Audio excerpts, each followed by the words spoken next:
Thank you for choosing Axxess On Demand. Axxess believes in continuing education, and we create content to empower you to learn and grow anytime, anywhere. Let's get started. All right, this is Maurice Moss, and welcome to the Axxess Intake and Scheduling webinar. Today we're going to go through the intake and scheduling for Agency Corps. And if you do have any questions afterwards, please don't hesitate to give us a call or an email at our support department. In order to access our Agency Corps app, we're going to go to axxess.com. I'm already there. And as you can see at axxess.com, we have a listing of all of our products, including home health, home care, hospice. Our RCM product is listed here, as well as our CAPS and our Access Care product. So you can get some additional information on that and also learn more about any of the products that you're currently not familiar with. We also have our success stories, company information, resources, and our help center, where you can find lots of information about how to navigate the variety of products that we have. So I'm going to select Client Login here. And once I select Login, I have my username and password selected or defaulted here. So I'm going to select Login and OK. And now I'm at my Axxess Planner. Our Axxess Planner has a variety of things for us to look at. But whenever you see a question mark with a circle around it, that is a tooltip to remind you that we're going to explain some additional information to you here in this particular area. So I see several areas where I can get detailed information about this particular tile that I'm looking at within the Axxess Planner. Across the top, we have our today's date and time, along with the local weather for each of the days of the week for the next 5 days. The clinicians who log into their Axxess Planner also have access to any patients that they're about to see. They can look at those patients' charts. They can access help information, and they can also log out. Along the left-hand side of the screen, you'll see that all of the Axxess products that I have that I am assigned to or have access to are available here. So I can see that I have access to the Access Care staffing, our patient engagement product, hospice, home care, and Agency Corps. Within our Axxess Planner, you have, first of all, a calendar. If you have any visits during any of the days of the week in the calendar, it will be designated with a dot, so you'll see that you have visits on those days. And when you click on that day, your visit will expand out, and you'll be able to see additional information on that particular day. If you want additional information about your calendar, you can always hover over your question mark, and it gives you all of the information that you need. You can actually start a visit from here or access the patient's chart as well. If we move over to the middle, upper middle of our Axxess Planner, you can see that you have a map. That map is going to have pinpoints showing where you are and where all of your visits are in proximity to you. So you'll be able to expand this and be able to see how to physically plan out your day. If you move over to your unread messages, you can see that there's a whole list of unread messages that you can access here. I have a few that I need to catch up on, but you can access all of the messages here. Below that, you have your alerts. Alerts will be visits that you've completed but have gone through the QA process, and now that QA coder or that person who's reviewing those assessments is sending information back to you saying, hey, I have a question about this, or what is the reason why you documented this here, or any number of questions that you could have about your assessment. So I don't have any alerts related to any assessments that I've completed. So now we can move over to past due visits.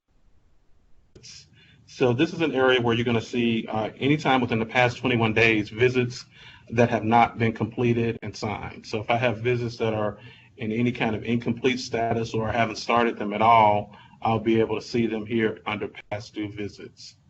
So again, each one of the tiles has a question mark where you can hover over it and tell you what's available in that particular tile, so you can access that information and use it for your benefit and start your day out. So now I'm going to access the actual agency core product. So I'm going to go into a particular branch. And when I go into the branch, I have a page takeover here that's giving me some more information about Axxess. This particular page takeover is talking about Axxess Care. So I can look at that video and get more information about Axxess Care, or I can close that out, and now I have access to my dashboard here in Agency Core. So before we looked at our Axxess planner, now we're looking at our dashboard within Agency Core. There are some similarities, but your dashboard is going to have some more information, additional information for you, and the information will be more customized to you based on your settings in Agency Core. So for example, if you're not a biller and you don't have access to the billing permissions, you won't see anything related to outstanding claims. But let's start here in the top right left-hand corner. You have your video. This one is in reference to PDGM. Then you have a today's time and date. And then you have messages. Within these tiles, some of these tiles, or most of these tiles, you'll have a more button. That will expand out that particular tile or that particular module, and you'll be able to see more information, or have a whole page view of that information that you're accessing. So if I want the information to take over my entire screen, I can hit that more option. Underneath your messages, you have a listing of all of your patients' birthdays with their name and phone number, so you can give them a call and wish them a happy birthday. Next to that, in the middle, you have My Scheduled Tasks. So if you have any visits or any tasks that you need to complete, they will be listed here.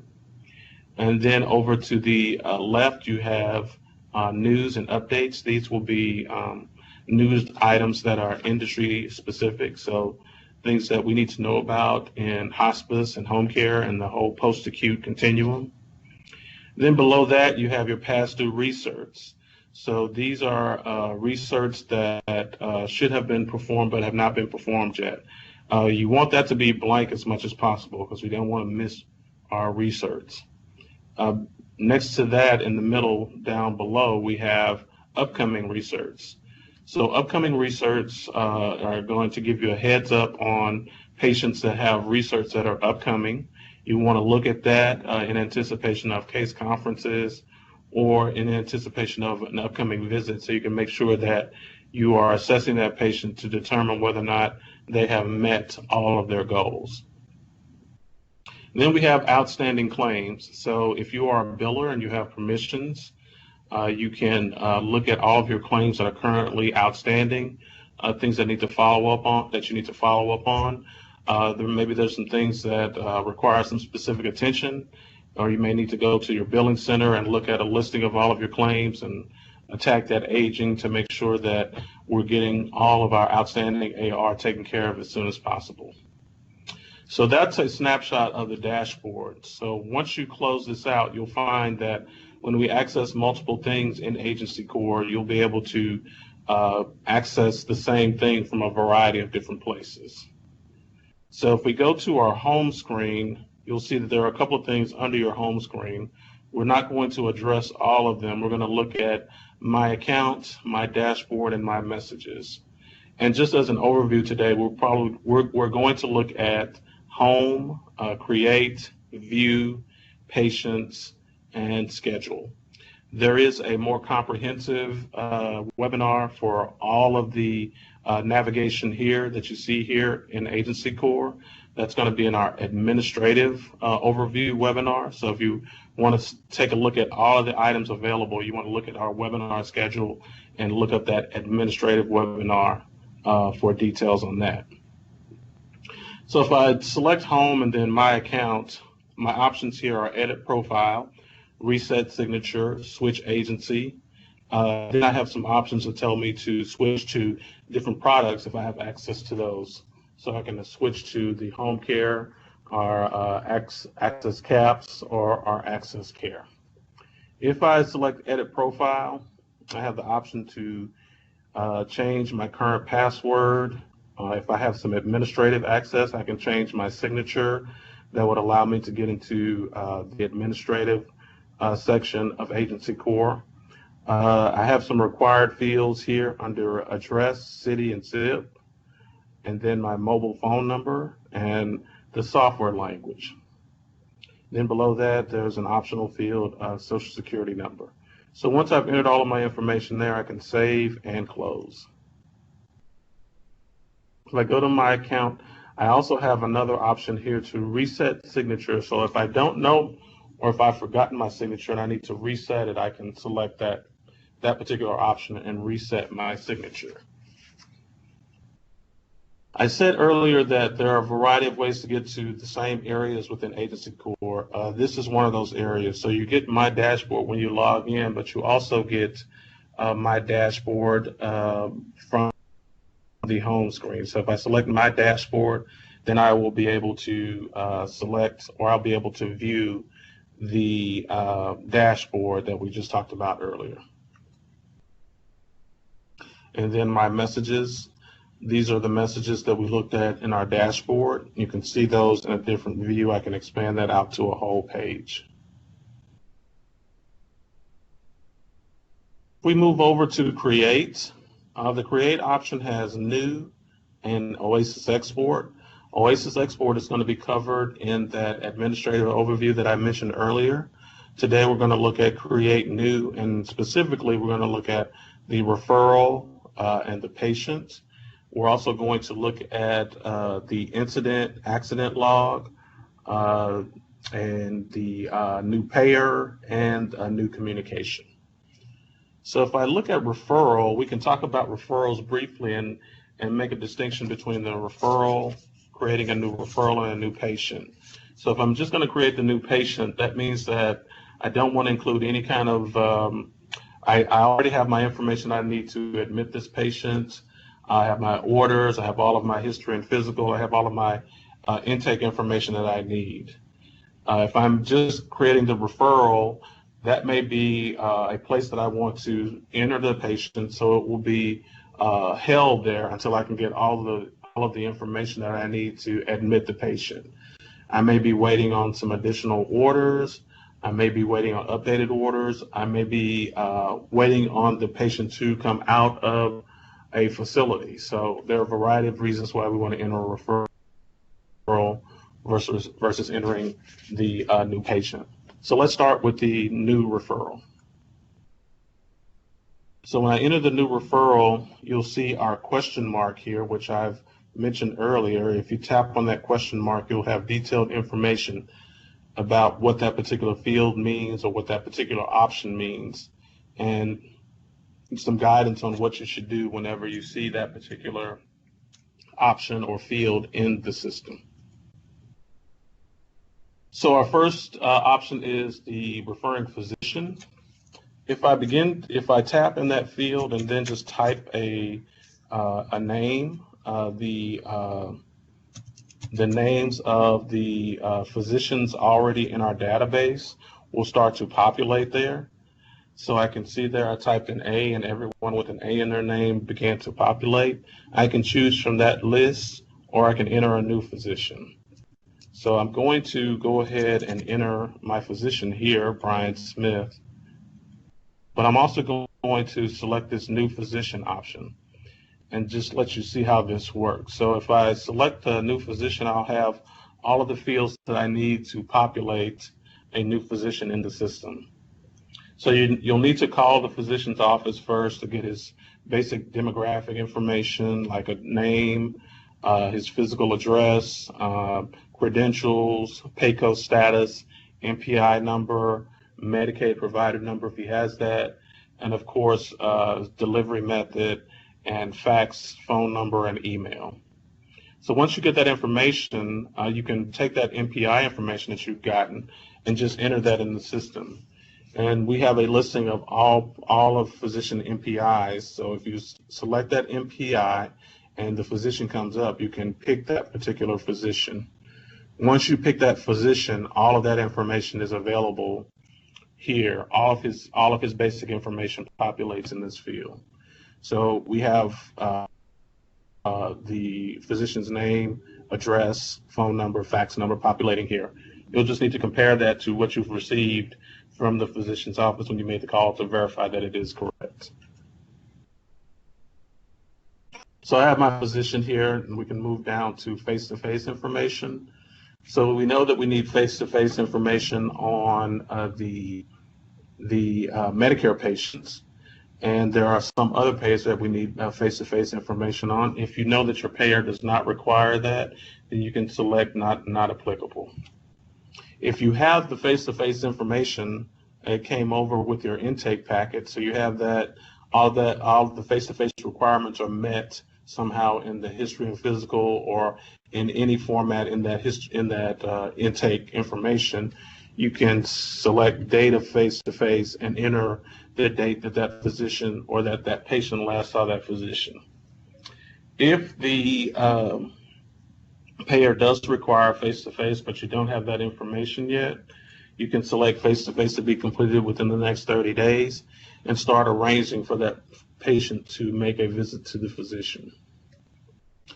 I'm going to say that Dr. Smith will sign the plan of care. So when I do that, he automatically populates under certifying physician.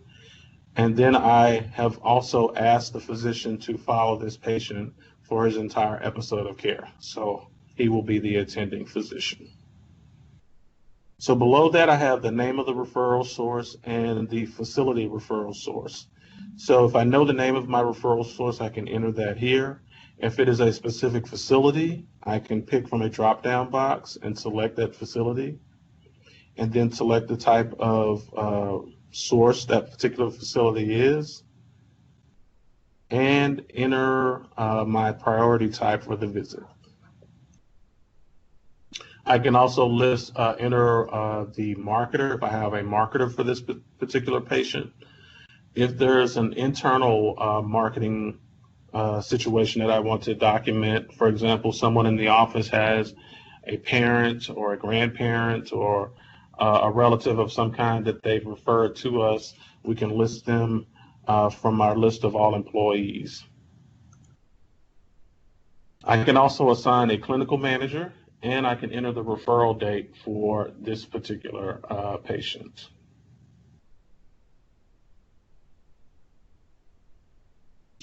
So with that, I'll move down to my demographic information and then enter my patient's name.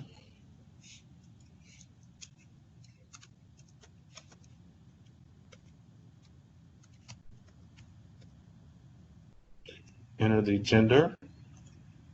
And as you can see here, I didn't mention earlier, but this is important. Everywhere you see a red asterisk is a required field. So I can see throughout my form that I have a couple of red asterisks. Those are required fields that I need to complete for this particular patient.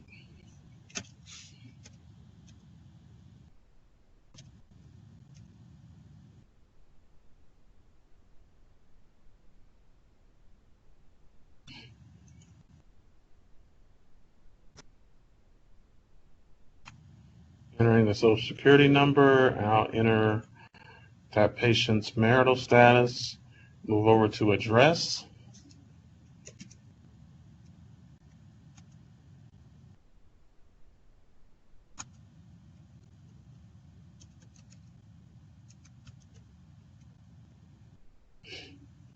And once I enter my zip code, my city and county will populate as long as that zip code is valid.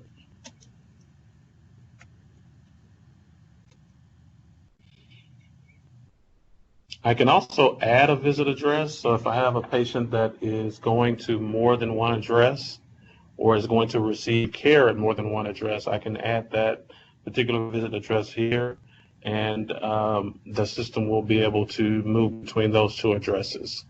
If my mailing address is the same as my primary address, I can select this box, this checkbox here, and my address will populate. Now below that, I have an option that says validate address.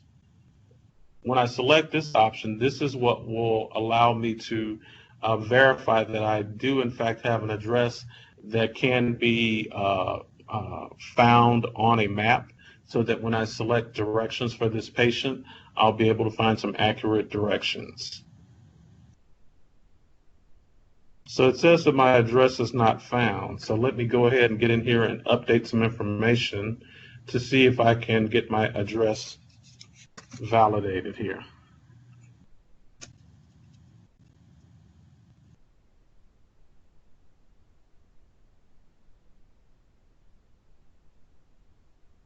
So I don't see my address here, but I'm going to go with this particular address because I know that this is an accurate address, and just update all of my addresses going forward.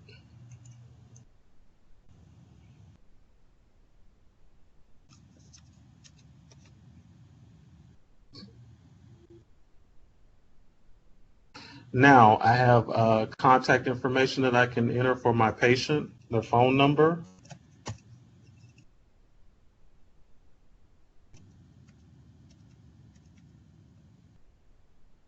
Any alternate phone numbers or email addresses. I'm also going to enter the branch that this patient is assigned to.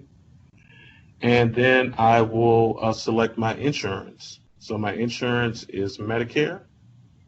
My MAC is Palmetto, so I'll select that. Once I select that, my Medicare beneficiary identifier is available here for me to populate.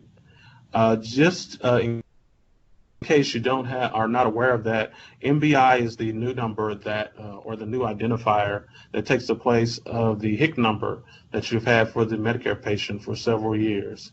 So the HIC field will remain, but it will only be in a read-only status for historical patients, and the field will be blank for any new patients that you sign on after January 1st of 2020. So I'm going to enter my MBI.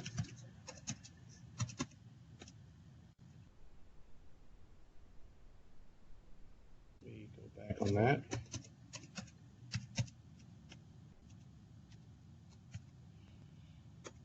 And I don't have a Medicaid number for this particular patient. I do have the option here to verify my Medicaid and my Medicare eligibility.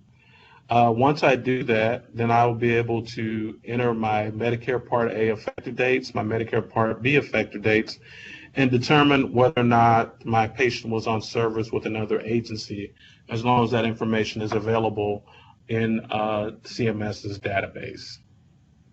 So I'll be able to populate any supporting information, and then I can go ahead and enter any secondary or tertiary insurance if I have that. So I'll just move down, and if I have the services that will be offered to this particular patient, I'm going to select those here. We're selecting SN. I could multi-select and select some others. I will only select skilled nursing there. Dr. Smith will be the attending physician, and we do have legal representative and patient selective representative designations to meet the conditions of participation requirements for any of our Medicare patients. So I'm going to go ahead and list the contact for this particular person.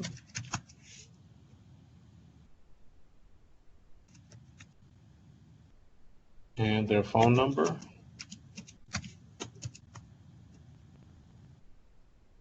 And their relation to him. And their address, which is his spouse, and she lives with him. And if I want to add any additional emergency contacts, I can add them here at this time. I don't have any additional contacts, so I can move down to templates. We'll see throughout the system that when you have options for templates, this allows you to enter basic text that you can then customize to the patient. So we have that here in referral. We'll have it throughout the patient's chart. we'll have it whenever we can create a patient. So if, for example, your agency has some basic information that you want to designate or enter for all of your patients, you can have that set up during the implementation process. And once that's set up, you can select that template from a drop-down list. That information will populate in the field below, and then you can customize it to the patient. So we'll add this referral and make sure that and see if we have any information that we have not entered.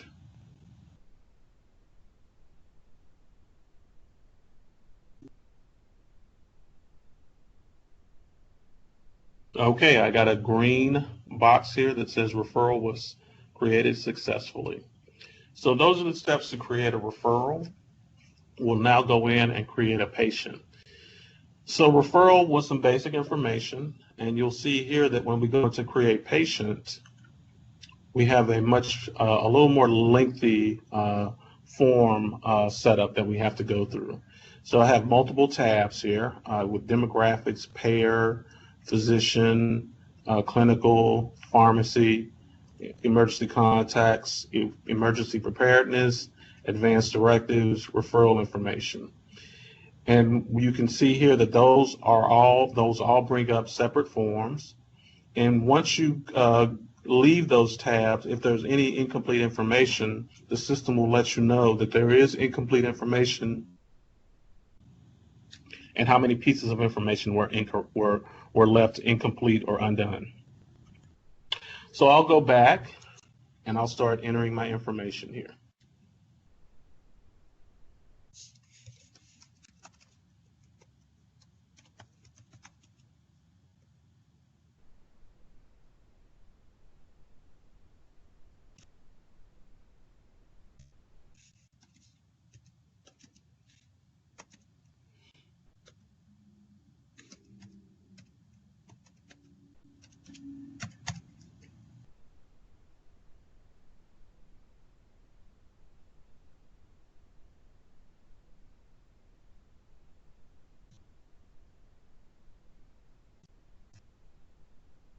Okay, so I'm entering all of that basic information. I'm going to enter my address here.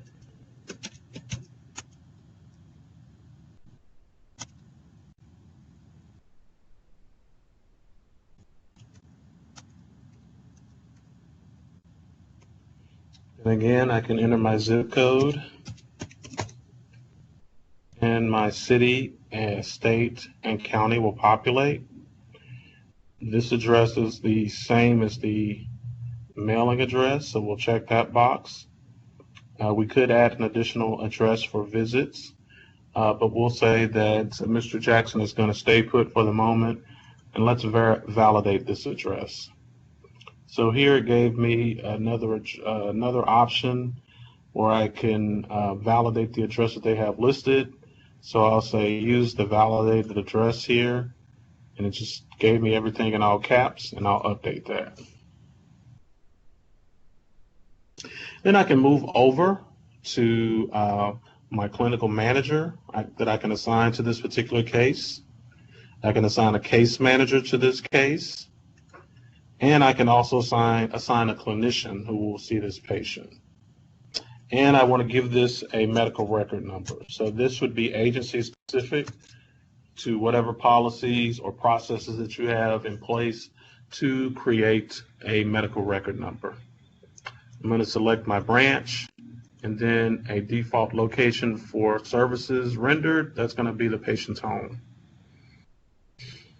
The race of this patient and the language spoken.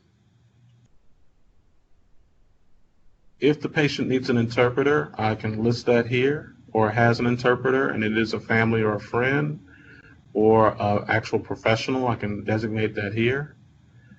My payer source can also be designated here under payment source. And then I have the inpatient facility, if the patient was admitted from an inpatient facility, which is important now for PDGM that is upcoming. So my patient came from a skilled nursing facility, and this is his first episode. So now below that, I have my start of care date, which I'll list as today, and my episode start date. To the right of that, I have a couple of different options. If, for example, the patient had a start of care date in 2018, and we're restarting them for the first time in agency core, then I could select from one of two options here. I could create episode and schedule initial non-OASIS resert, or I could create episode and schedule initial OASIS resert, resert in Axxess. I could also, if I have a therapy-only case, I can have an therapy eval scheduled and have the actual skilled nursing assessment completed within the next 5 days. If I'm just going to create a start of care and OASIS based on the dates that I have here, I can select the top option. I can also create a non-OASIS start of care here based on the admission dates of right now today. Once I select the episode and schedule option, I can select the discipline, and then I have this one last option called track face-to-face documentation. So this is defaulted to a checkbox, and what that means is for my Medicare patients or for any patients that require face-to-face documentation, this particular checkbox will hold the final claim until I have my face-to-face listed as signed and returned from the physician.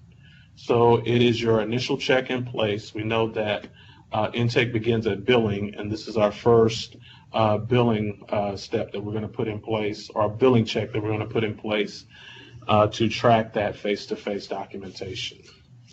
So that's the end of this particular form. I'm going to select Save and Continue, and we'll see. I have an option that says, please correct the error. So let me go back up and check, saying that it needs a medical record number, and it says one already exists, or that number that I've entered already exists. Good catch. Let me enter another one.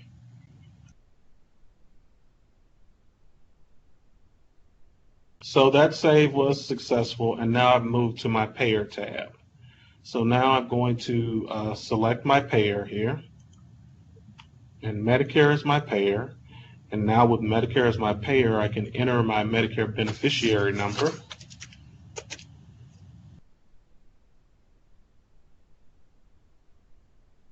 And again, my HIC number is in a read-only status, and this patient does not have Medicaid.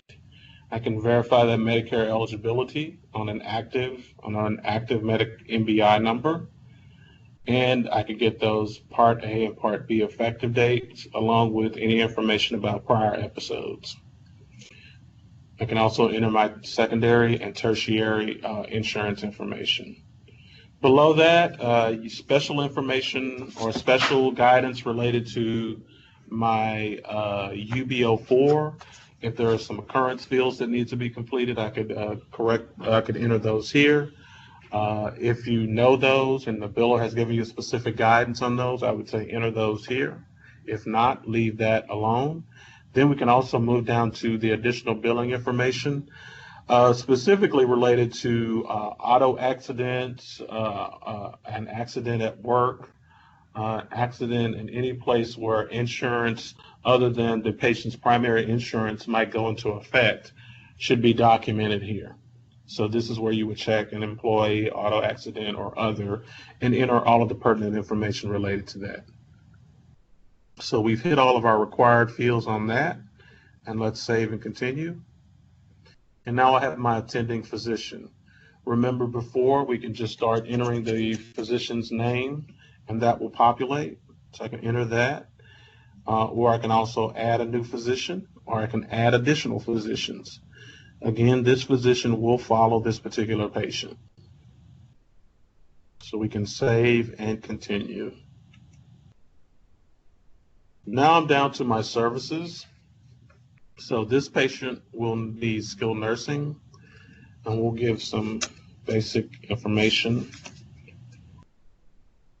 regarding this patient's physical status.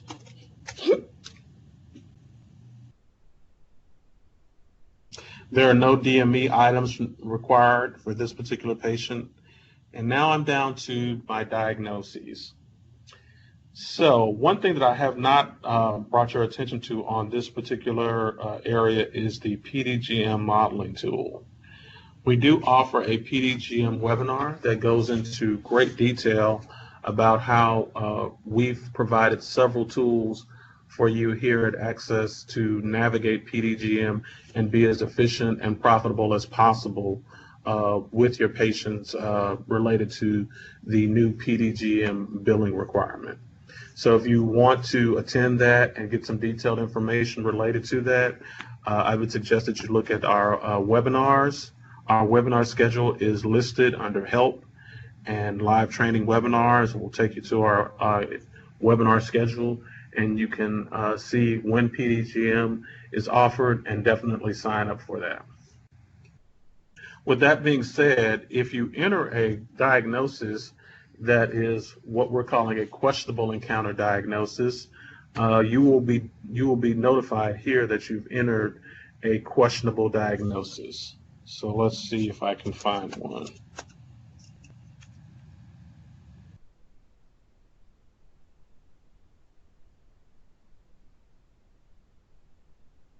So I've entered a diagnosis of weakness, and the system automatically said that that was a questionable encounter code.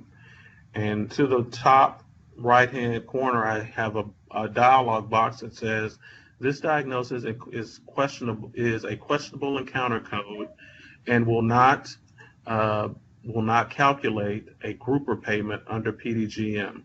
Contact the physician to obtain a more definitive primary diagnosis that is payable under PDGM.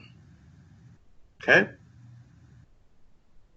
So let's go back and enter another diagnosis.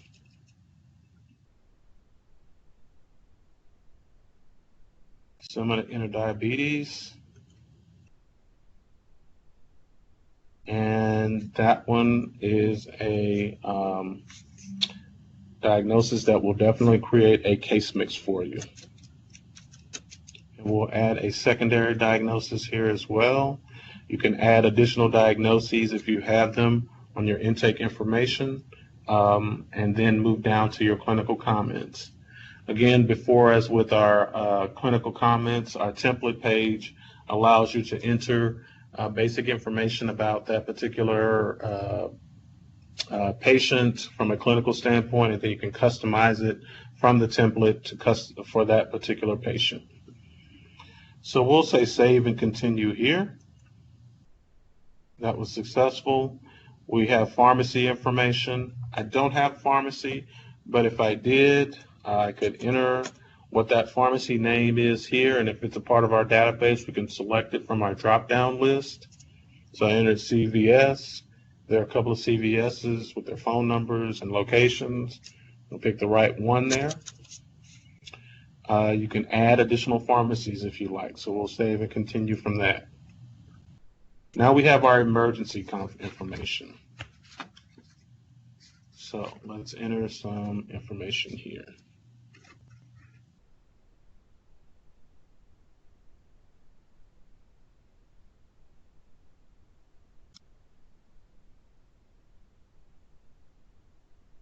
This is a spouse, so we'll give them that same information.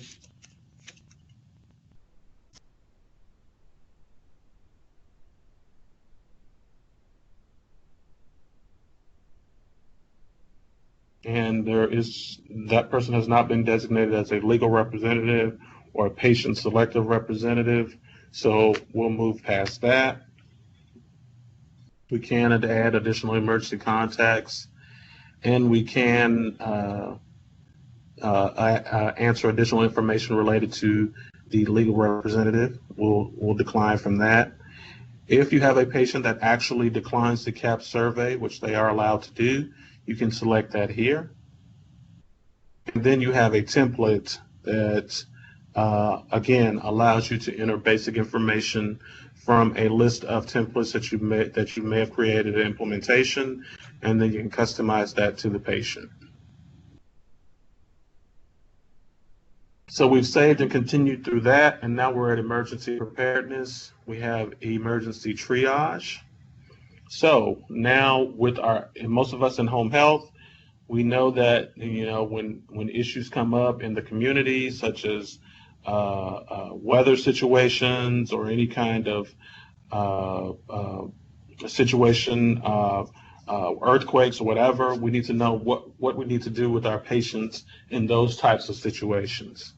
So you can designate your patient as any one of 4 triage levels: life-threatening, not life-threatening, but there would be some adverse effects to an interruption in service, a patient that could go on without service for up to 4 days, or someone who could go without service for up to 96 hours.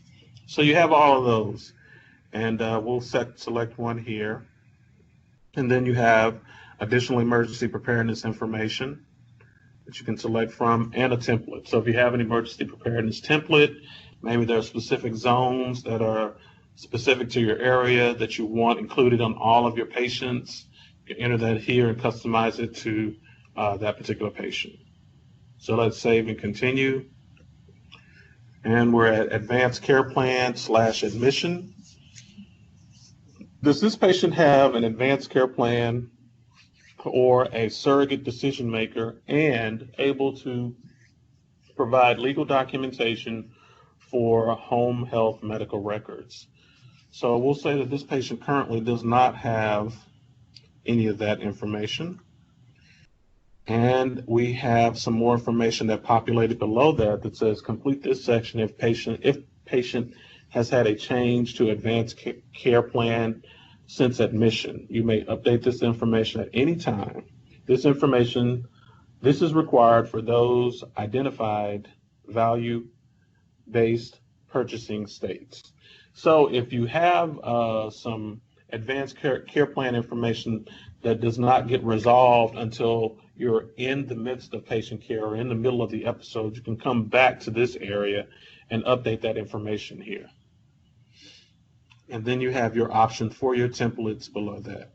So let's save and continue. And now we're down to our referral information. So we can give our physician who was referred, who referred the patient. He is signing the plan of care. We're setting up a face-to-face in the next 30 days with this patient. And Dr. Smith will follow this patient throughout their care. The admission source was a skilled nursing facility, and we'll name that facility.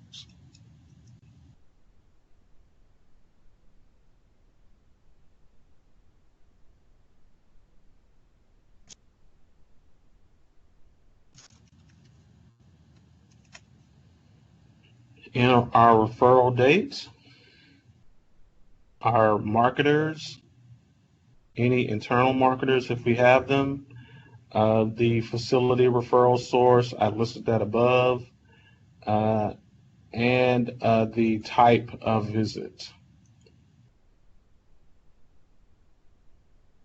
So I've entered all of the information that I need to enter on this particular patient. I have all of my red asterisk fields populated. I think we're ready to admit this patient.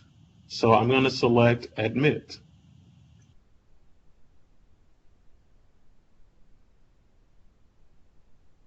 So now it tells me to complete the required fields. What did I miss?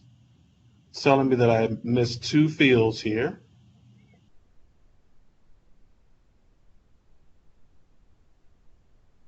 So we have a facility. Let's pick our facility. We don't have a referral source. We have our physician. We have our face-to-face. We have our visit type.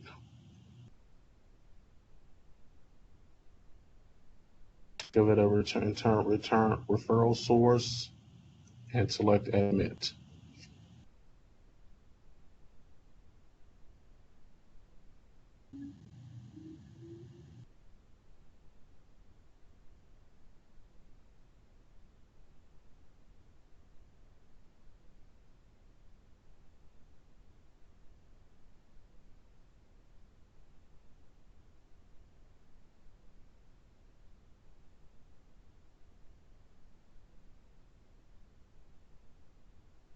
Okay, let's save and exit here and go into our view list and patients.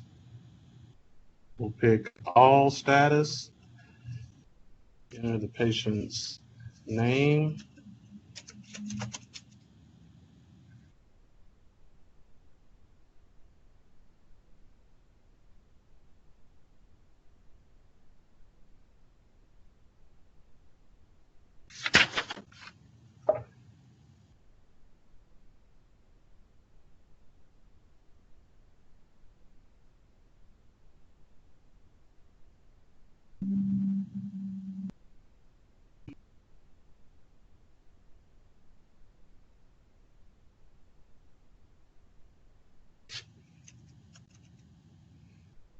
okay.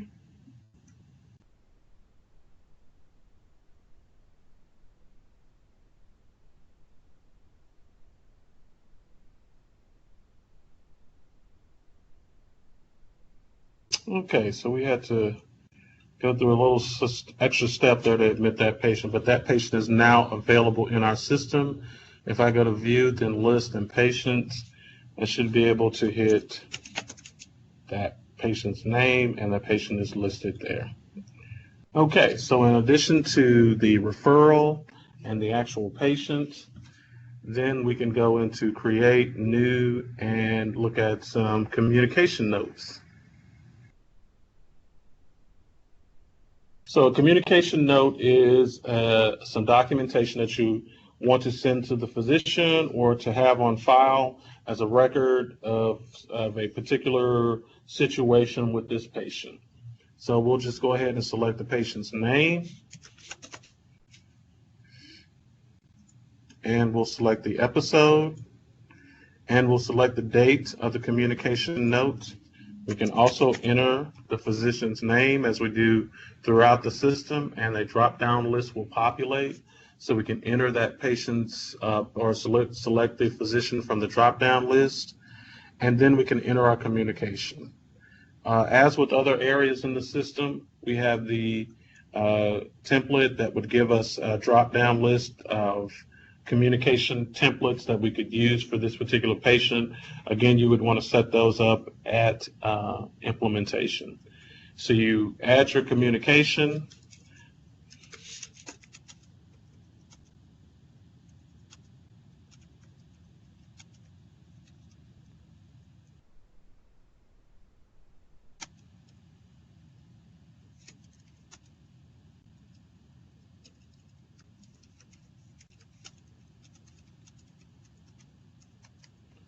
And you would also have the option to send this as a message. You can sign and date that at the time. If, for example, you need to get more details on this communication note, you can save it. It's available in the patient's chart. You could also come back to that and complete it once you got all of your information that you needed. So that is the basic step of completing a communication note. Let's go in and let's add an incident or accident log. So let's say that we have a specific issue that happened. We don't want to do a communication. Now we had a specific incident that we need to follow up on for this particular patient. So we can select the patient's name.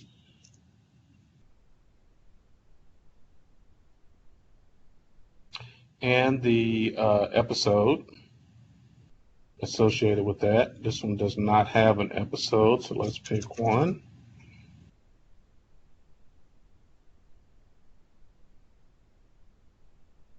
and the physician, the date of the incident, the type of incident. And then we can designate whether or not the physician is notified, whether or not the family and other caregivers are notified, and whether or not we needed new orders for this particular situation.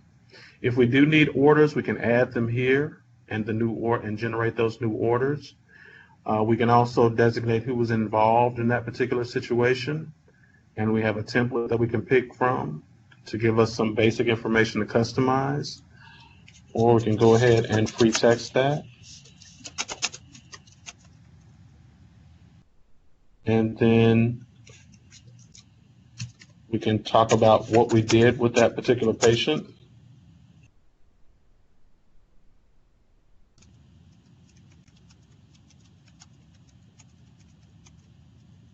And we can talk about if there were any orders and if we're going to follow up.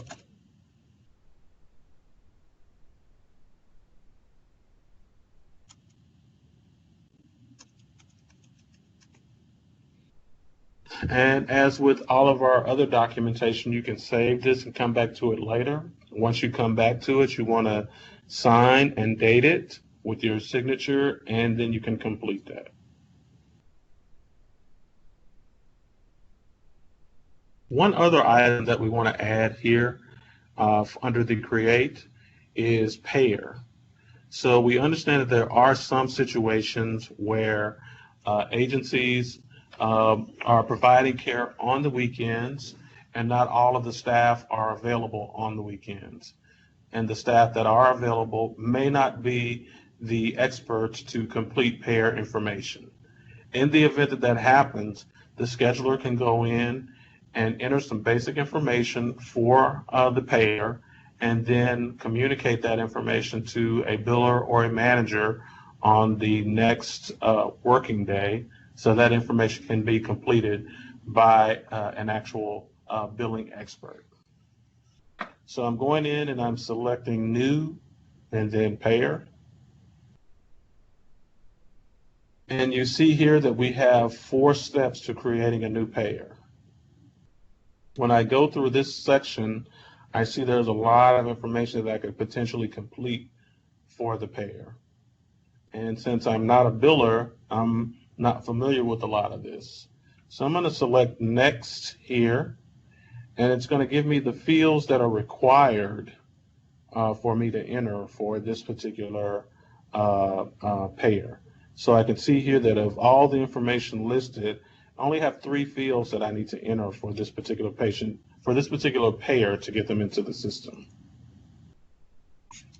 So I'm going to type the payer, and there's a global database of all payers that are not a part of the actual branch database, but just a list of payers. And I can select that payer. Once I select that payer, the payer ID populates in this field, and then I can enter any other information here. It's a information type. And so now I have the name, the insurance/payer type, and the payer ID. This allows me to move on to the next tab. So now I'm in step 2, the billing information. This is basically telling what the actual form or the format the billing information will take once it loads into a claim for the patient. So the date formats, how the name is listed, how the address is listed, all of that information is available here. And again, this would be a scheduler getting through these tabs, because we are trying to get this information in the system and set up so that we can add it to the system, but then we'll communicate with the biller or the manager in the office on the following workday to get that information completed. So I'm going to select next on that as well. And then in step 3, I have the fee schedule. So the fee schedule basically gives me the option to set up all the payments for every type of visit that will be billed under this particular payer. So I can select the fee schedule of an existing payer, or I can have them load the Medicare rates that we already have on file. So again, it gives me a drop-down list of payers we can load the fee schedule from, and the option to load Medicare rates. Again, you're not familiar with either of those, so we can go in and scroll down to next.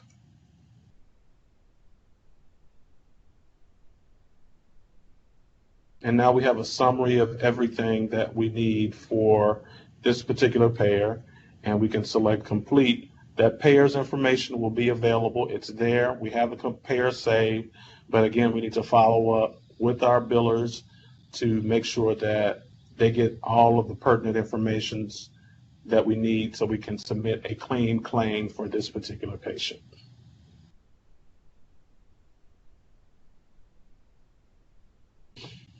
Okay. So now let's move over to view. So we looked at pertinent information under home. We looked at pertinent information under create. Now let's look under view. Under view, we're going to go to view and then list. And then we have a couple of different items that we can look at. We can look at our patients, to look at a list of patients. You can pick from the patient's status or a particular branch.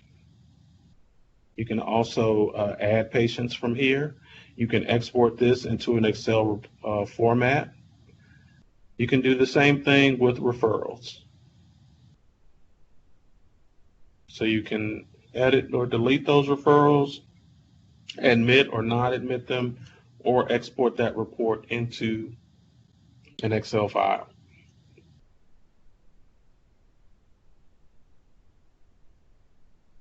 You can also look at past due research and upcoming research here. We're not going to cover that information. Again, that would be in the administrative overview, but we will look at a couple of different items over under lists.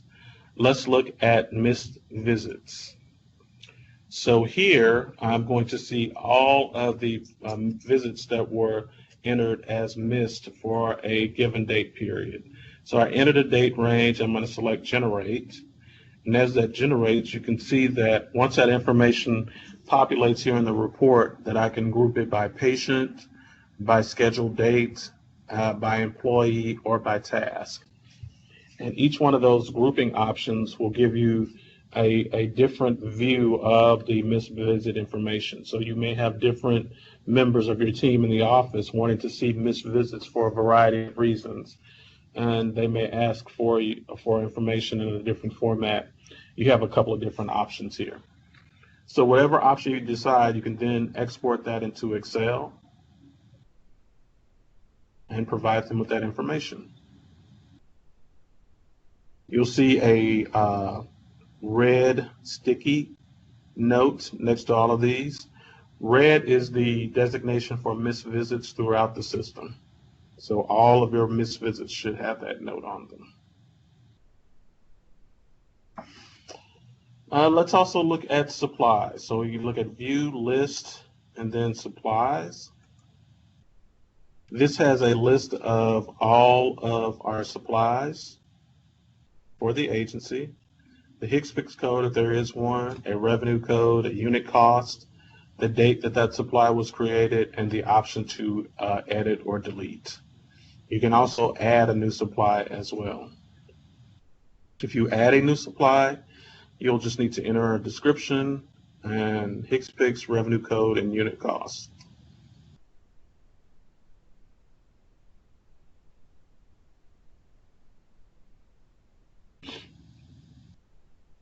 Again, all of our facilities are viewable here as well. Facilities, pharmacies, physicians.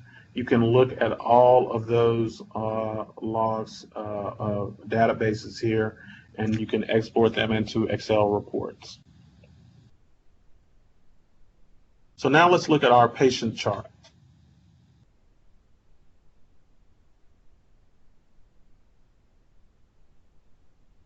So when I pull up my patient chart, you can see here that there are a couple of different options that I can use to sort my patients.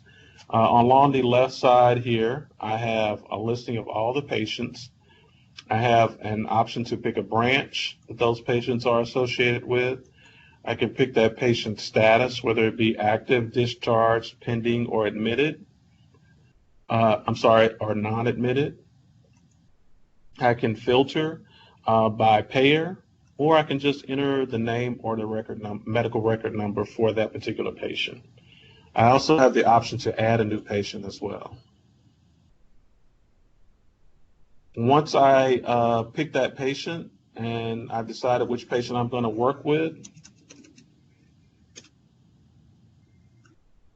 I then have options across the top here in that patient's record. I have new and then documents. So here I can create a new order. I can create a new authorization. I can create an aid care plan or a communication note.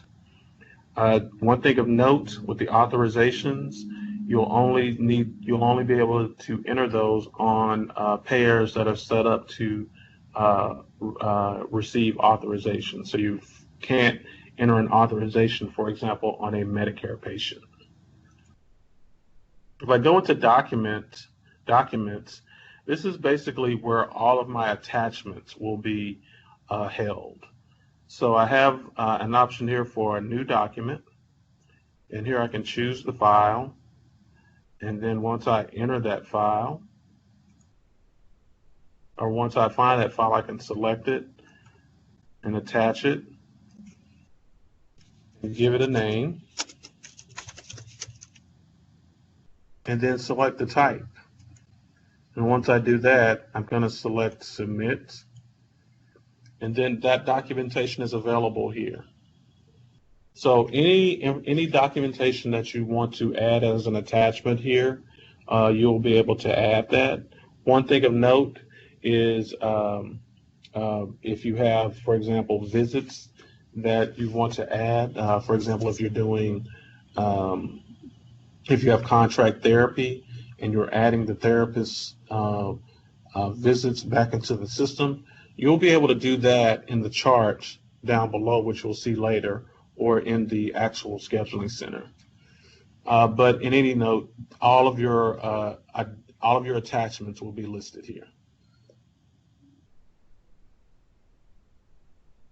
So with that, you can see that you have your basic demographic information for your patient, the medical record number, the birth date, the start of care, mobile phone number, the physician's name, the insurance or ID number, their insurance and the number.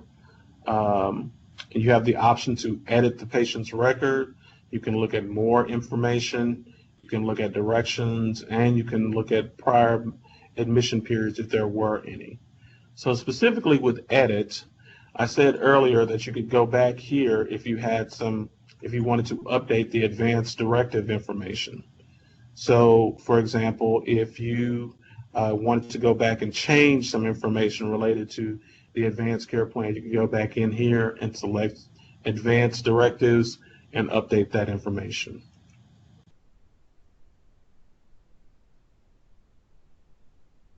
More gives you just an expanded view of that patient's record. If I select directions, I will actually get a map of my current location and the patient's address.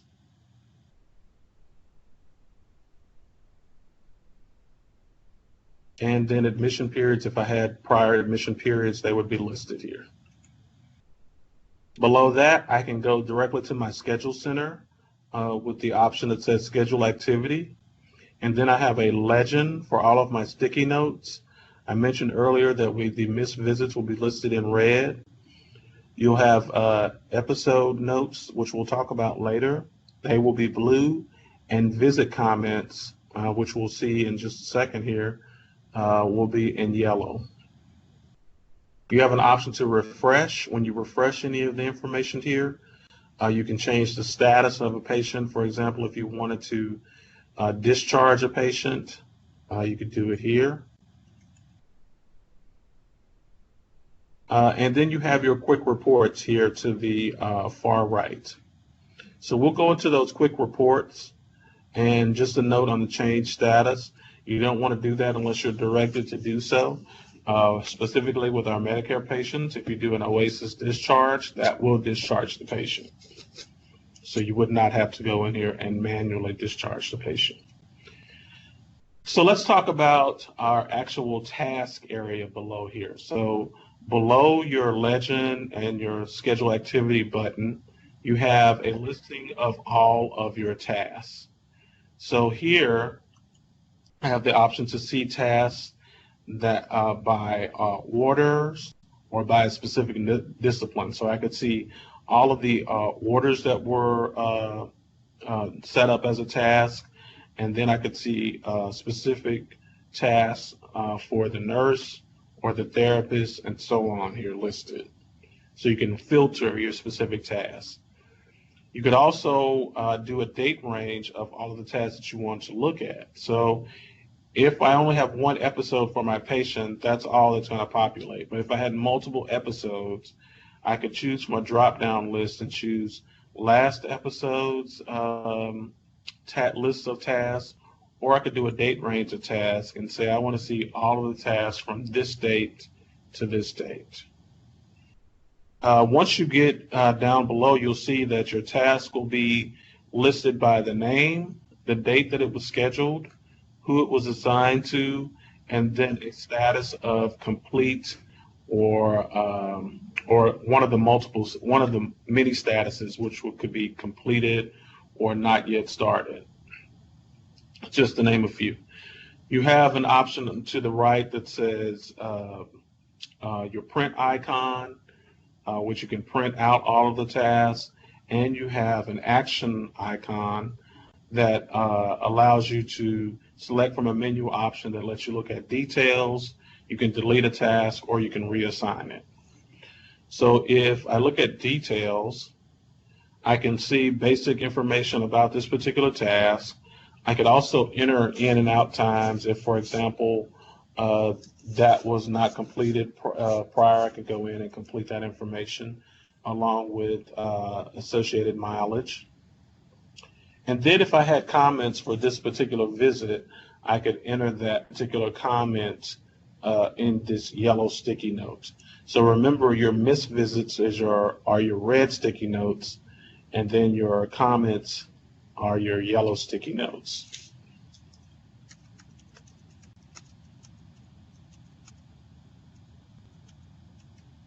So this is a sticky note that will only apply to this visit. If I want to add some attachments, I can add attachments to visits here below. I can just choose File and add the attachment. It's the same process as we went through earlier. And then I can select Save. When I select Save, you can see that Visit No Task there.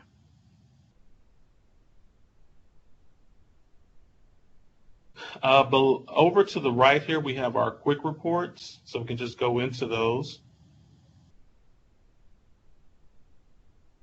The first one is the patient profile,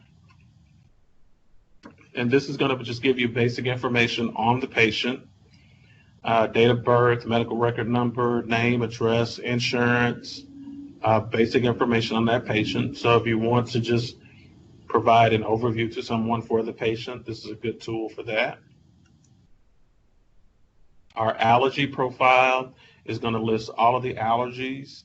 You can also add allergies here by selecting Add Allergy.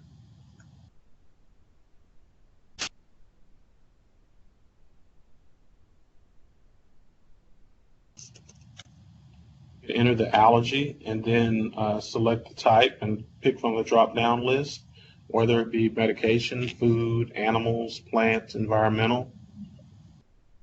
Save and exit, and that allergy is a part of this patient's record now. And then you can print out that patient's allergy profile. The medication profile is listed here. We have all of the patient's medications. Whenever you have more than one medication, you'll need to select your drug interactions before you actually sign a medication profile. That would be for the clinicians that are viewing this particular webinar. And then once you sign that, you would be good to go on that medication profile. You could print that out and send that to any specific parties. The immunization profile here allows you to add immunizations that have been administered to a patient. You can also list any immunizations that have been declined or are contraindicated by the physician for particular immunization.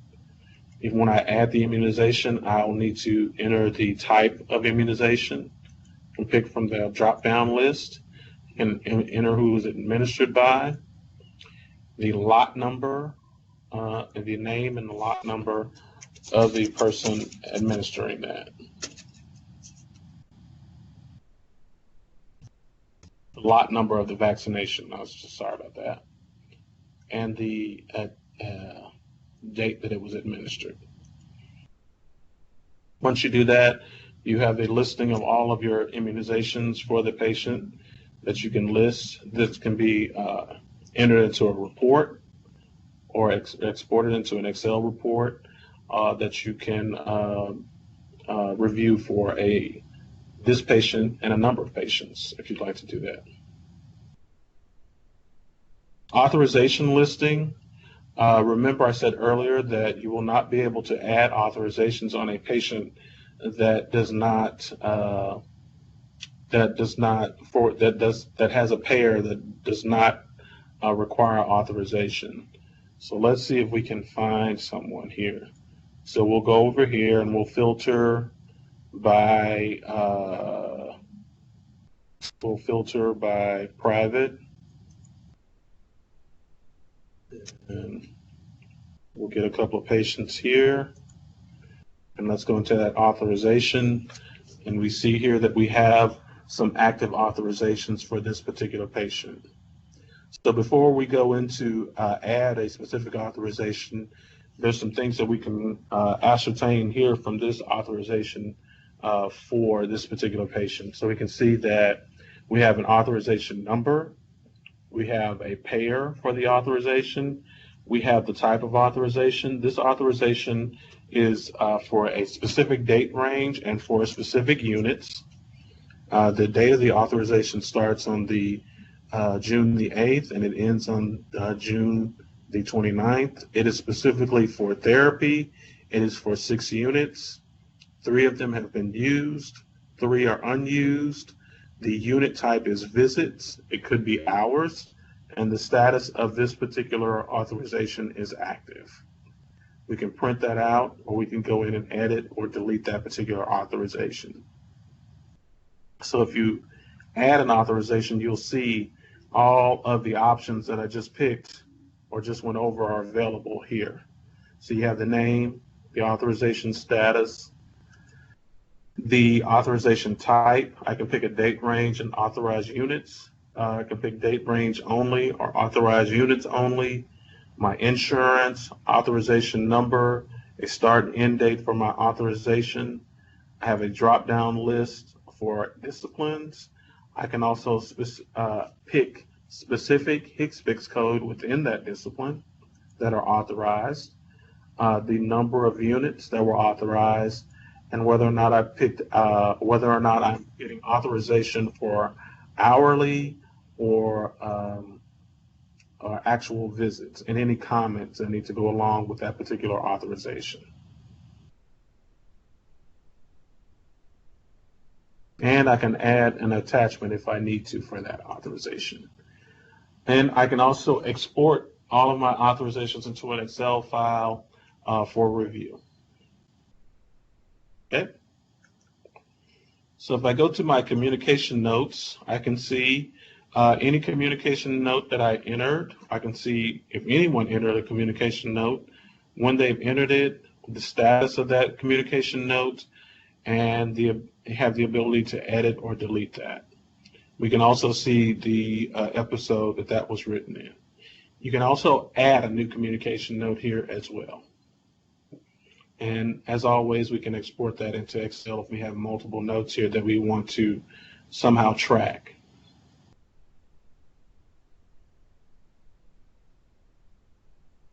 If I want to look at orders, this would list all the orders that I had for a particular patient for a particular date range.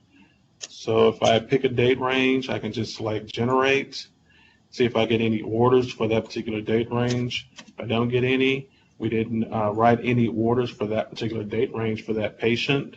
If once you pick a date range within that has orders within it, those orders will populate, and you'll see the order number, the plan of care, the type of the order, the status of the order was sent to physician, the physician it was sent to, whether or not it was electronic or not, the order date, and the sent date. So any fields that are pertinent would be populated here. You can also print out that order. Plan of care summary. So this is a tool that allows you to select from all the available episodes the summary of the plan of care for that particular patient. So if I want to pick a discontinued list of items or a current list of items, I can pick those items, and all of the frequency and duration, medication orders, skilled nursing orders, those would all be listed for that particular patient, and you can see the date that they were created and the status. So for example, I have an order here to teach pain that was on May the 26th at admission, and the nurse is listed here.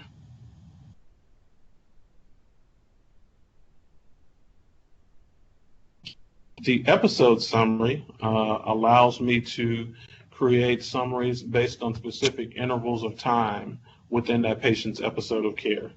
So once I pick the actual episode that I'm looking for, I would then select create episode, and from a drop-down list I can choose the discharge summary if I was, for example, discharging the patient and giving communication to the person that we're handing, the person or facility that we're handing this patient off to. We can do an end of episode summary if we're trying to decide whether or not we're going to reinsert this patient or discharge them.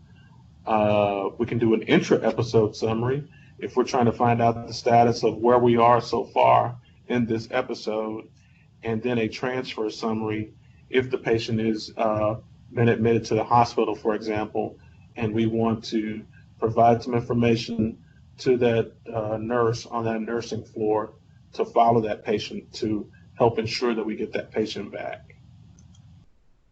So I could just pick the type of summary that I want, and that summary then populates here, and then I have the option to print or delete it and send it to the appropriate parties.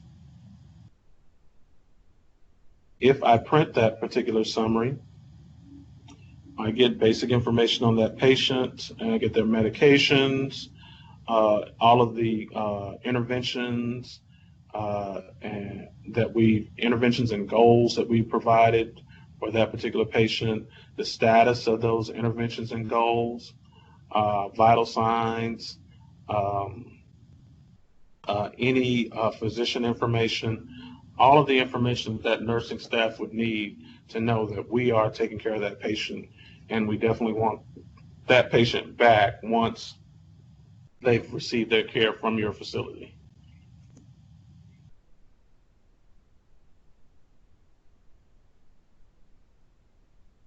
Vital sign parameters. Vital sign parameters are going to give you the graphical representation alongside a list of visits where those vital signs were recorded for a particular patient. So I can see that I have 2 days on my graphical side that shows me a decline in the temperature for this patient, where they were 98 and then they went down to below 97.25, and then you can see the 2 visits where that was captured. I can see weight was not captured on any visits for this particular patient. I can see respiratory rates were captured on 2 visits. Pain level was assessed on 2 visits, and pulse was assessed on 2 visits. So one good question you would ask is, this is a good tool to find out how often vital signs are being captured for the patient, and then you can inquire from a clinician standpoint, what's going on, why are we not capturing that information for this particular patient. So we have blood sugar, blood pressure, the systolic and diastolic, and then we can see a comprehensive look at all the parameters, at all the vital signs taken for a particular date.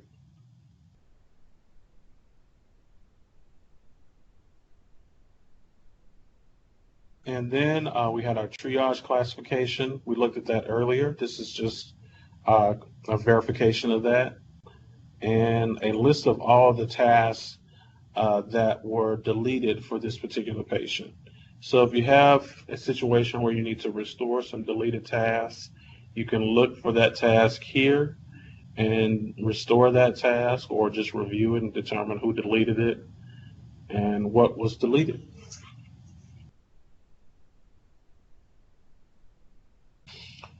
So that's a basic overview of the patient's chart. We'll now go into schedules. So if I select schedule here, I have options here that list my schedule/tasks, my pending co-signature notes, unassigned visits, schedule center, reassigned schedule, schedule report, and schedule deviation report. So we'll go into a couple of these. My schedule task is another listing of all the tasks that we had earlier on our dashboard, and then we can also see them here in this format. So if you had any tasks for a particular date range, this lists the tasks that you've had for the last 3 months, and then into the future for the next 2 weeks. If you also have to enter non-visit activity, that would be entered here as well. So you could just select the option, enter your dates, and select add non-visit activity. And you could enter that information manually here. You can also go back to your Axxess planner, or you can look at this information in a couple different formats by patient, by date, or by task. So this is a good item for your clinician. My pending co-signature notes would be for any clinicians that are set up in the system to review notes that come through. So for example, if your agency requires that your physical therapist reviews all of your physical therapy assistant notes, your physical therapist would come here, select schedule my pending co-signatures, and see all of their notes here to review. They can pick the date range that they want to review and generate, and all those notes would be available to select and approve.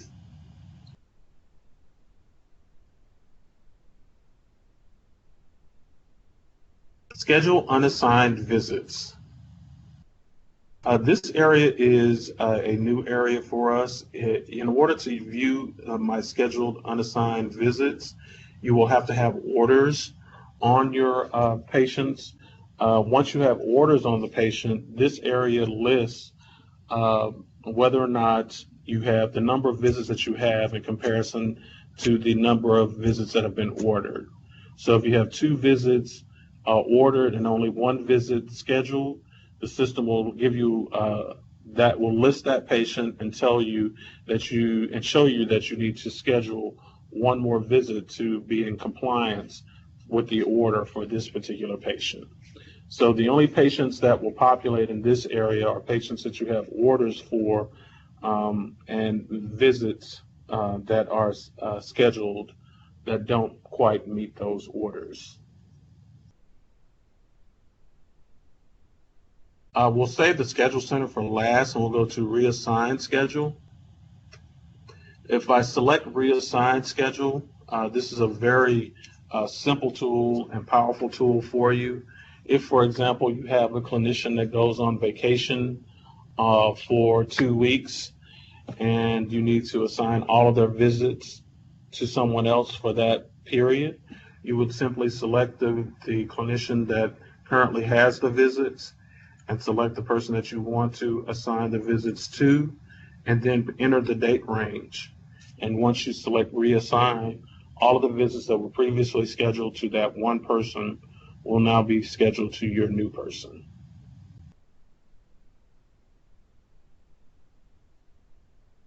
If we go into the schedule report, this is also a very simple and powerful tool.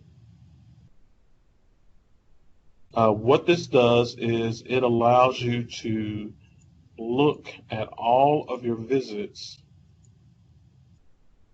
for a particular date range. So let's say, for example, I want to look at, well, in my example, I'll say I want to look at everything.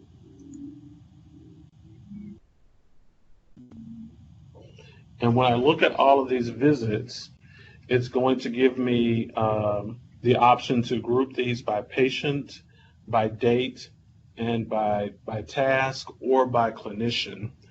And once I look at these reports, once I look at this listing of visits in the schedule report, I'll have an option to take action on these particular visits in a variety of ways. So we'll give this a minute and let it generate.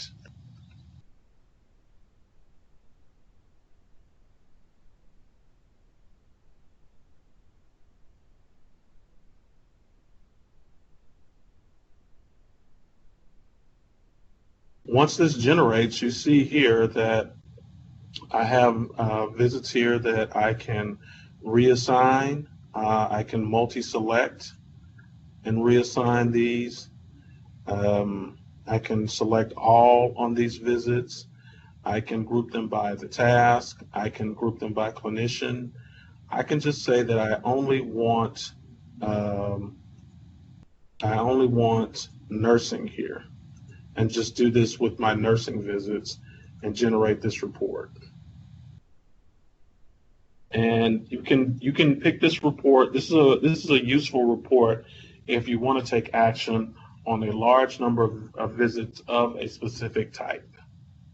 So this is another one of my reassign tools that I can look at, or I can pick a group of visits that I want to do something to and take action on those visits. I can also select by visit type. So if I wanted to, for example, look at all of my Oasis startup cares and assign them to someone else, I can do that as well. If I want to select a particular clinician's notes or a particular patient's notes, I can do that as well. So this is a good report that you can use in a variety of different ways to review notes, or to look at schedules, to look at what you have for a particular date range for a patient or a clinician.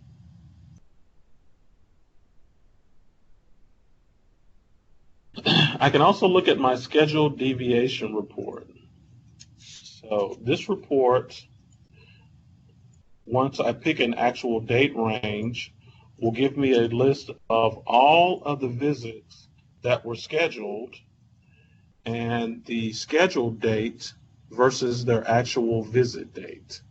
So I can see visits that were performed outside of the date that they were scheduled to be performed on. So all of these visits, they have a completed status. I can see that I have a particular task, the patient name, the status of the visit, the employee, the scheduled date of the visit, and the actual visit date. So this is some good information for you to look at historically to find out if the tasks for the agency are being performed as they are being scheduled. which is some good information to know from a managerial standpoint. So now we can go into the Schedule Center. So if I select Schedule, then Schedule Center, my Schedule Center takes the format of my patient chart. It's very similar to the patient's chart in that I have filters on the side and a list of all of my patients. So I can list by branch, patient status, the payer. I can also enter the name or the medical record number of the patient. Here I can also add a new patient number as well, a new patient as well. Across the top, I have new episode manager, schedule manager, and authorizations. We'll look at those. I can move move between episodes. I can go to a prior episode here. If I do that, I can go back by selecting next episode. I will see the current episode that I'm working on. Here I have a drop-down list that I can choose from of all of my prior episodes, and I can go straight to that episode. I have an actions item where it allows me to manage episode and take action on the episode. I would recommend that you not go into manage episode unless you're specifically directed to do so by a manager or a member of the support team. You can do some things with episodes that could throw your episode dates off and negatively affect your billing. My entire cert period is available for me to view. I have a quick snapshot view of my cert period, and I have a legend below that tells me what's going on with all of the dates here in this particular cert period. So I can see that my battleship gray or my blue are my scheduled visits. My green are visits that were completed. My red would be missed visits if I had any on any particular days. Purple are multiple visits or multiple tasks. So if I hover over those days, I can see all of the tasks for that particular day. And then I have my dates that are grayed out would be disabled. So I can see here the dates that that I cannot click on or move or do anything with are disabled. Okay, so I have a quick little legend there. As I can go to the patient's to the scheduler from the patient's chart, I can go back to the patient's chart from the scheduler. So a lot of flexibility in the system allows me to move back and forth. If I need to check something in a patient's record before I move into the scheduling or vice versa, it's easy for me to do so. I have all of my tasks listed below as I did in my patient's chart. My tasks are situated slightly differently in that I have the task name, but before the task name, I have a frequency warning and then an authorization notation. So I would be able to see if I was dealing with a payer or a patient that had a payer with authorizations or where authorizations were required, I could see which visits were attached to which authorizations. I'm looking at a Medicare patient now, so I can see that my frequency, I'm getting a frequency warning with specific visits saying that I don't have orders to support these visits. Let me just stop for a moment to say that we do have order-driven scheduling in this particular system. You can enable order-driven scheduling. When you do enable order-driven scheduling, you will not be able to plot visits in the calendar or schedule visits outside of that particular order. So that would move from a warning situation to where you had a hard stop with your scheduling. So you can see that you have your frequency warnings, you have your administrative or your authorization listing, you have the task name, the scheduled date, the person that the task was assigned to, the status of that particular task, a print icon, and then you have action that you can take on this particular task, whether it be details, delete, or reassign. So as in the patient's chart, details will take you directly to the details of that particular task. You can add yellow sticky notes or a miss visit note, or you can add an attachment to that. And you could either delete that specific task or you can reassign that task. So if you reassign that task, the task information is listed there. The only thing that you'll need to do is select from a drop-down list of users in your location to assign that particular visit to and select reassign. So we've looked at the cert period. We've looked at your legend for your cert period. We see how you filter your patients here on the left-hand side.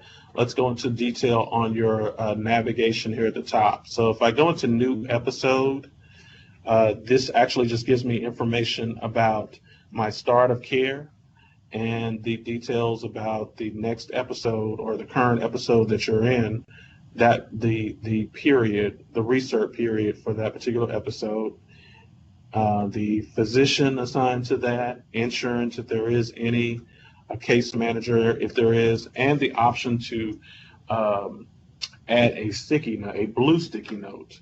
So we talked about yellow sticky notes were specific to a visit, and red sticky notes were for a missed visit. The blue sticky note is an episode. So this follows every task that's listed on the episode for this particular patient. So I'll enter one.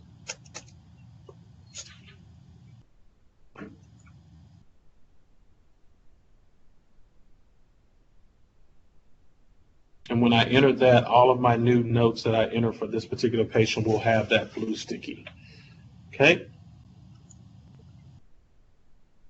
Next to that, we have the episode manager. And the first option under episode manager is visit log. So the visit log will have a listing of all of your tasks, the date of that task, the person that it was assigned to, and then you have several different options. You can change the status of the task from billable to not billable, payable to not payable. You can change the status from a drop-down list to not yet started or complete. You can change the visit date. You can enter time in and time out dates, and you can enter travel time. So this is a good listing if you need to go back and review some information, or if you need to correct some information that's already been entered, and you have a date range that you can select from to pick from a list of all of the information that you want to see and refresh.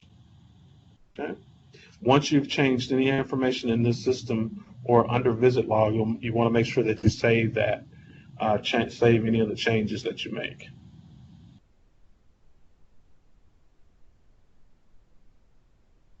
Inactive episodes is just that, all of the episodes that are no longer active. Frequency and duration summary. This is a tool that would go alongside of the schedule unassigned visits. So you would see your ordered visits and your scheduled visits and be able to do a side-by-side comparison of what has not been scheduled. As it stands here now, you can only see your scheduled visits. So this would tell you what you need to write orders for. So for example, here I know I need to write orders for one visit during this particular week. And you can make that, and you can view that by specific disciplines.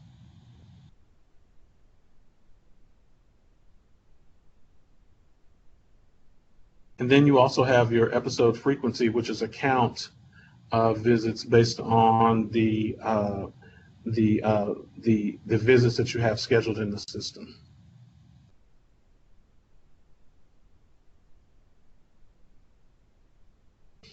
If we move over to Schedule Manager, you have a master calendar. So if you have someone who's particularly visual in your agency and you want to give them some documentation that shows them where their visits are on a particular date, you can give them this information. If you want to see information for a particular patient and you want to see all of their visits plotted out by week, this is a good tool to see that. You can see week 1 through down to week 10 if there is one, and you can hover over the dates and scroll down to specific information throughout that day. You can also select the box to show missed visits, and that will give you an even better picture of what was scheduled and what was missed for this particular patient. Schedule Employee is a very good tool. It allows you to pick multiple days on a calendar, so you can just pick them however you want to pick them. They can be based on a frequency. And once you pick those days, you can select the user that you would like to perform those visits or perform that specific task, and then the actual task that you want performed. And once you pick that and you select save, you can save and exit or save and add another.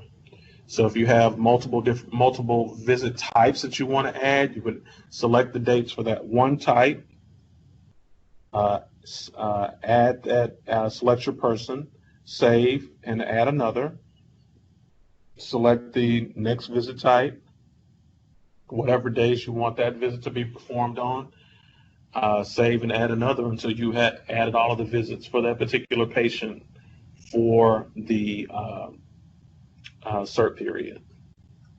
So that's a very good tool for scheduling a patient. You'll find that in the system there are a variety of ways to schedule a patient. Again, we have the option to reassign, and this is as reassign was before down in the task area below. You can pick the user who currently has the visits and the user the visits will be assigned to, and the date range that new user will perform those visits, and select reassign. And then you have the option to delete multiple tasks. So you can go in, and if you have more than one task that you said, oops, we made a big mistake here, let's delete this, you can go in and delete those, do a multi-select and delete those tasks. Our last option here, authorizations. We've gone over those earlier. This is the same view of those authorizations. You can see the number, the payer, the type, the beginning and end dates of that authorization, the discipline, the units, what was used, what remains unused, whether or not it was visits or hours, the status of that auth, and any action that you've taken on that, whether or not you've deleted it or added it or edited it or what have you. We can also go into our actual calendar here as we're viewing it now and pick days. We can pick days. As we pick days, the option will populate below. If we want to pick days for a specific discipline, we can pick that discipline. So if I want to pick that date for my therapy, if I want to pick it for social work, if I want to pick it for home health aid, I can do that. Pick that for therapy. Let's say I want to do the remainder of this CERT period. I picked those 3 days. Nothing is populated there on the calendar yet because I haven't added a user or a visit type. Once I do that, they will populate here. I can add up to 5 visits at one particular time, 5 different tasks at one particular time to schedule here. So I pick those dates. Let's pick a worker, or let's pick a type. We'll say PT visit.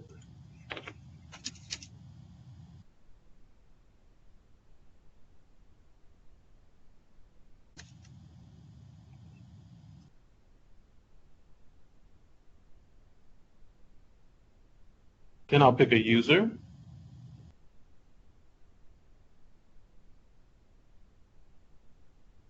once I've done all of that, then I can select Save.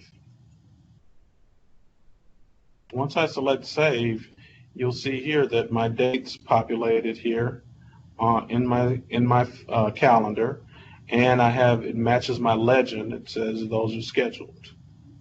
And if I hover over, I can see that those 3 PT visits were scheduled. Okay. I have a little red box here that says your task has been scheduled, but the patient is not active in PT therapy. So I needed to write some orders for this particular patient. So you want to make sure you have orders for those patients, and that your users have active licenses and active insurance and all of the pertinent compliance information that they need before you schedule those visits. So I can show that scheduler, pick the discipline, plot those visits, and assign a task and a user and save those visits.